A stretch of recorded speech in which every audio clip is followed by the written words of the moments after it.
একটা ছেলে বলতেছে,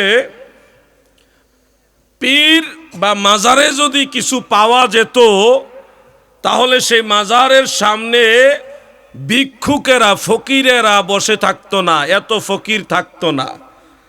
মানে বুঝালো মাজারে যে অনেক ফকির থাকে না, এই ফকির আছে মানে হলো মাজারের কাছে গেলে কোনো কিছু পাওয়া যায় না। এখন আপনারা মাজারের কাছে লোক বসে আছে, ফকির বসে আছে বিদায় ধরে নিলেন যে এখানে কিছু পাওয়া যায় না।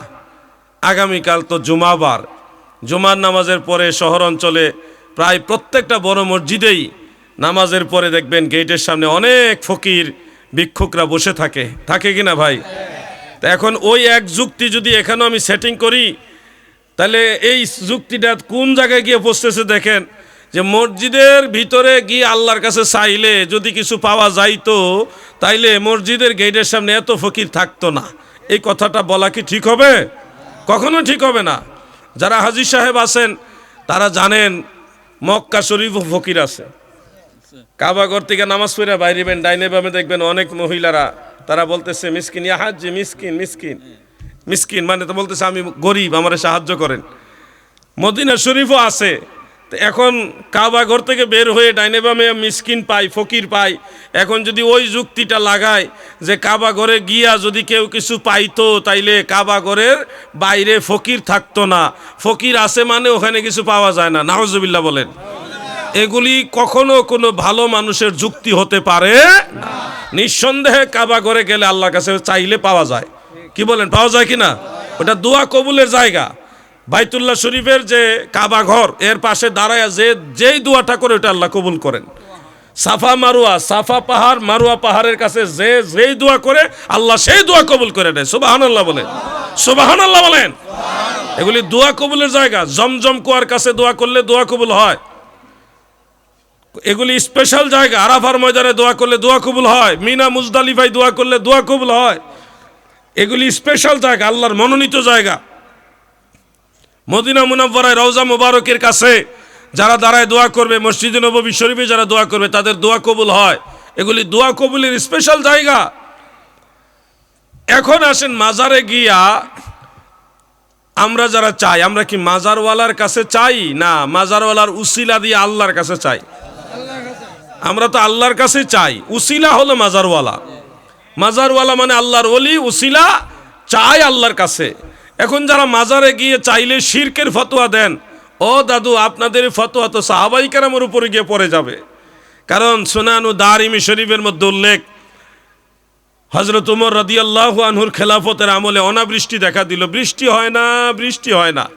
তখন মানুষ পানির অভাবে খুব কষ্ট পাচ্ছে বিধায় আম্মা জান আয়েশা রাদিয়াল্লাহু তাআলা আনহা তিনার কাছে গিয়ে বললেন, ওগো মুমিনদের মা, আপনি আমাদেরকে বলুন এই অনাবৃষ্টি, এই খরার সময় আমরা কি করব, পানির খুব দরকার। আম্মা জান আয়েশা বলেন, নবীর উম্মতেরা গো, আপনারা বিচলিত হবেন না, চিন্তিত হবেন না, আপনারা সবাই আল্লাহর হাবিবের রওজা মুবারকের কাছে চলে যান। সুবহানাল্লাহ। রাহমাতুল লিল আলামিন নবীর রওজা মুবারকের কাছে গিয়ে রওজা মুবারকের উপরে বরাবর উপরে যে ছাদ আছে, এই ছাদ আপনারা সরায়া দেন।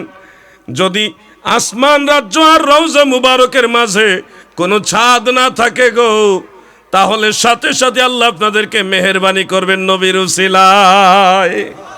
নবী আমার জান, নবী আমার প্রাণ, নবী আমার নবী, নবীর কাছে আছে আমার মাওলার সন্ধান, নবীর কাছে আছে আমার মাওলার সন্ধান, নবী আমার জান, মাশাআল্লাহ, নবী আমার জান।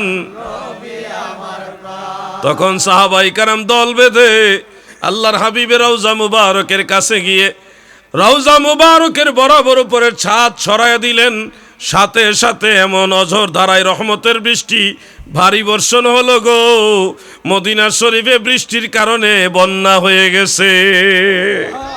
হাজী সাহেব এবং যারা যুবক ভাইরা, আপনারা দেখবেন মিডিয়ার বদন্যতায় দেখবেন রওজা মুবারকের উপরে যে সবুজ গম্বুজ আছে, সবুজ গম্বুজের এক সাইডে দেখবেন এরকম একটা জানালা আছে, যেটা একটু সামান্য উঁচার মতো কাপড় দিয়ে ঢেকে রাখা আছে।